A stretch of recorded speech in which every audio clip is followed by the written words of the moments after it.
You don't feel sad, but you don't feel pleasure either. And that's what's confusing you. Nothing feels obviously wrong, yet nothing feels right. This video is for people who are still functioning, still showing up, still doing what life asks of them, even though inside something feels distant, muted, heavy in a quiet way. You wake up, you move through the day, you answer messages and complete tasks, but pleasure doesn't arrive. Energy never fully restores. Your mind feels cloudy, like it's wrapped in fog. This experience often feels hard to explain because there's no dramatic collapse, no obvious crisis, just a slow disconnection from yourself. This isn't weakness, it isn't laziness, and it isn't a personal failure. It's what happens when the nervous system carries more than it can process for too long. Stay here with me. We're not here to force change. We're here to understand what your system is communicating. When these symptoms appear, most people arrive at the same conclusion. Something is wrong with me. I should be more motivated. I should feel grateful. I should be stronger. These thoughts don't come from nowhere. They come from a culture that explains exhaustion as a mindset problem. But this assumption hides something important. What you're experiencing is rarely emotional weakness, and it's almost never a lack of effort. It's adaptation. The nervous system adjusts when pressure becomes constant, not by breaking, but by narrowing, by conserving energy, by reducing sensitivity. This is not collapse. This is survival. Anhedonia is often misunderstood. It's not dramatic sadness. It's not despair. It's absence. Music doesn't move you the way it used to. Achievements feel flat. Moments that should feel meaningful feel neutral instead. You may still remember liking things, but you don't feel that connection anymore.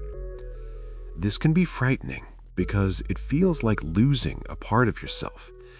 But what's actually happening is protective. Pleasure requires openness. Openness requires safety. When the nervous system doesn't feel safe, it limits emotional range. Not just negative emotions, positive ones too. Because feeling deeply, even joy, requires energy. So the system lowers the volume. Not forever, not as punishment, but as a temporary measure to survive prolonged overload. You are not broken for feeling numb. Your system is conserving what it has left. This kind of fatigue confuses people the most because it doesn't respond to rest. You can sleep longer, take breaks, step away from work, and still feel exhausted. That's because this isn't muscular tiredness. It's nervous system exhaustion. Your system has been active for too long without resolution. Too many decisions, too much responsibility, too much emotional regulation. Holding yourself together, holding others together, holding expectations. Eventually, the system reaches a limit. Fatigue appears not because you're weak, but because continuing would cause damage. So the body slows you down. Fatigue is not failure. It's a boundary created by biology. Under chronic stress, The brain changes how it processes information. It prioritizes speed over accuracy, protection over nuance. This is when thinking becomes rigid. You may notice more self-criticism, more black and white thinking, more anticipation of negative outcomes. Neutral situations feel threatening. Small mistakes feel overwhelming. Your inner dialogue becomes harsher. This doesn't mean your personality changed. It means your brain is operating in survival mode. A regulated brain reflects. A stressed brain reacts. And when reaction turns inward, it feels like you're being attacked by your own mind. Notice this carefully. These thought patterns usually emerge after exhaustion begins. They are consequences, not causes. Mental fog often brings fear.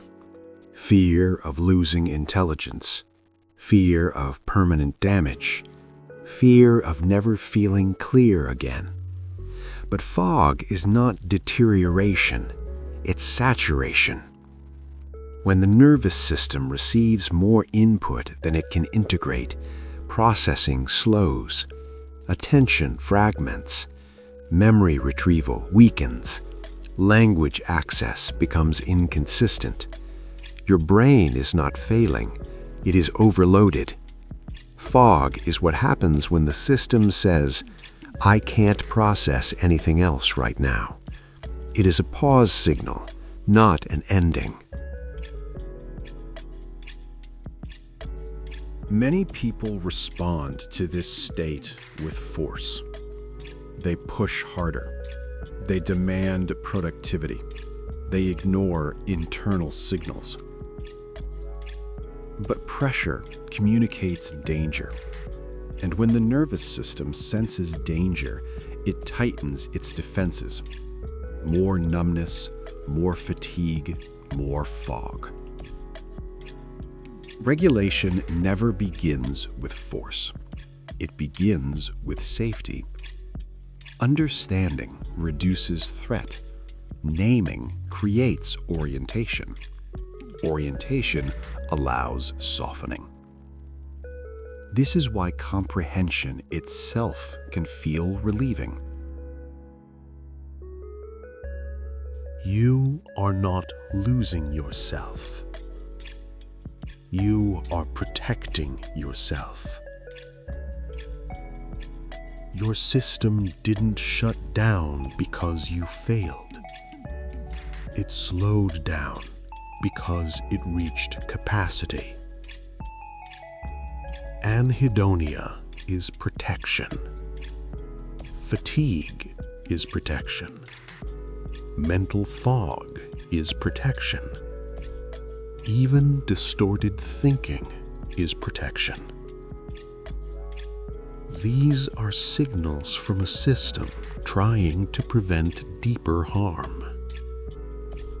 They are messages, not judgments. If everything feels unclear right now, that doesn't mean clarity is gone. It means your system needs space, consistency, safety. You don't need to become someone else. You don't need more pressure. You need understanding and time. When the nervous system feels safe again, feeling returns. Quietly, gradually, without force. Nothing is wrong with you. Your system is simply asking to be heard.